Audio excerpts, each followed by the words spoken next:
Hey everybody, I'm Ryan Perry. I'm a struggling 3-0 rec player, and then I have Gary Heinlein here, who is rated 4-0, and you've won how many golds in your... I lost count. He's lost count. So he's a 4-0 player on Duper and plays a number of tournaments around the country annually. So let's talk, Gary, about doubles, because most people play doubles when it comes to pickleball.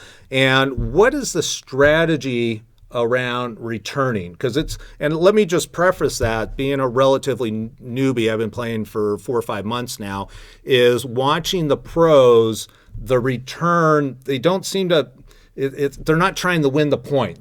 And I think that's kind of really important, especially for new pickleball players, to understand that you don't need to win the point on the return. Right.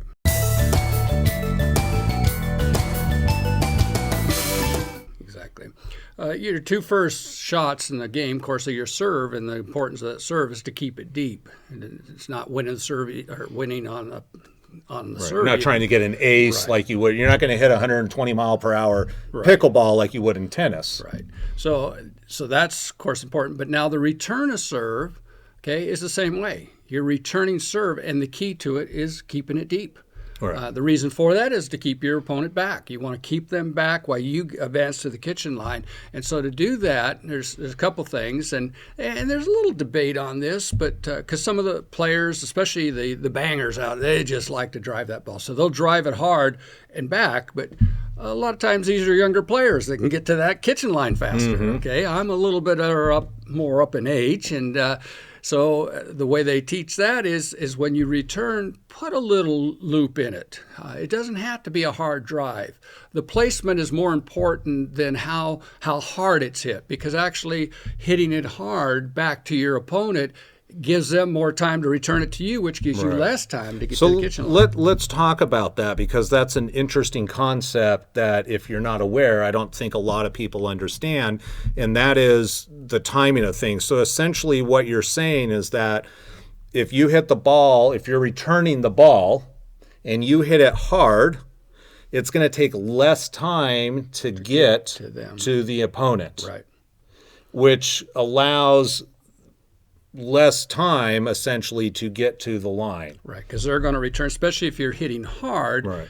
That's giving them the power behind it, and so they're going to usually return hard. Right. And what's going to happen is most of the time when you hit a hard return, they're getting to it quicker, they're returning it quicker, and you're caught about halfway into the no man's land or the transition zone. So you have to react quicker than... A good player is going to put it at your feet. Right. Yeah. So you're scooping it, trying to get it back. While you're running, you've got to stop.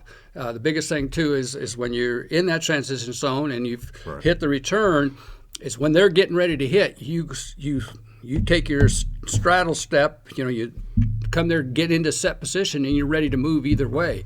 If you're trying to hit running and they're putting it at your feet, you're going to miss probably 88% of those shots. So you got to get set. But if you can give yourself more time with your return and put it a little higher, you could put some spin on it, slice on it, whatever, and get it deep. And most of the time, I always get the question, well, where do you put the return? Mm-hmm. Well, most of the time, it's to the middle, because then you're putting it into what's called confusion alley. Right. If it's a married couple, it's divorce alley, they call it. So you put it deep there, because you'll see sometimes your opponents will just sit there and stare at it and let it go right between them and say, well, I thought you had it. Because they're not sure. Yeah, exactly. They didn't know who was going to take it. So it's confusion alley. So your returns are always good. Now, if you're in a tournament play, you can return to the middle, or you can turn to a backhand. But one of the best things to do is return it to the weakest opponent. Mm-hmm. You'll find in tournament play, you're always picking on the weaker opponent. That's your strategy. You can look at which one's the weaker player. Right. And actually, a lot of times when you return it, you say, well, how do I know that? Well, the way to start out is when you hit a return and put it right in the middle, usually the stronger player is going to take that ball. Right. So it's giving you a hint that's a stronger player, because he's taking the balls in the middle. So that gives you the indication. Well, now you can start returning to the weaker player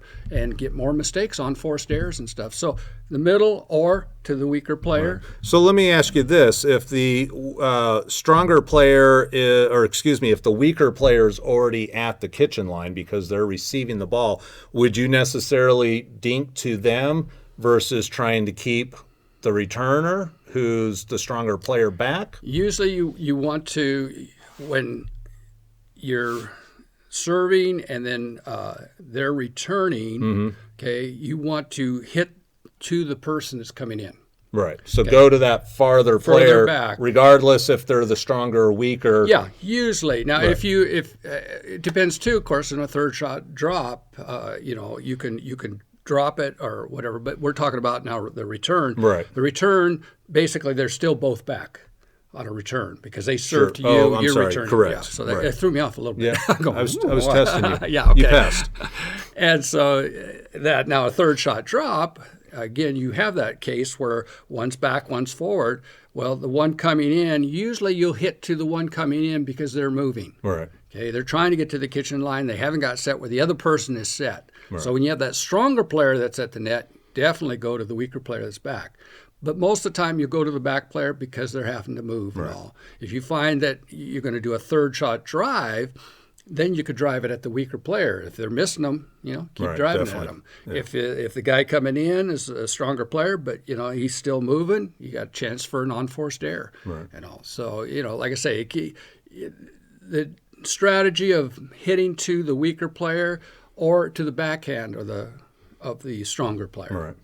All right, perfect. So there's some strategies. If you have any questions or comments, make sure you leave them below. We want to thank our sponsor for these videos, DT Footwear. I know you wear them quite often. They're the most comfortable sports shoe you can find. Yeah, I wear them as well. I love them.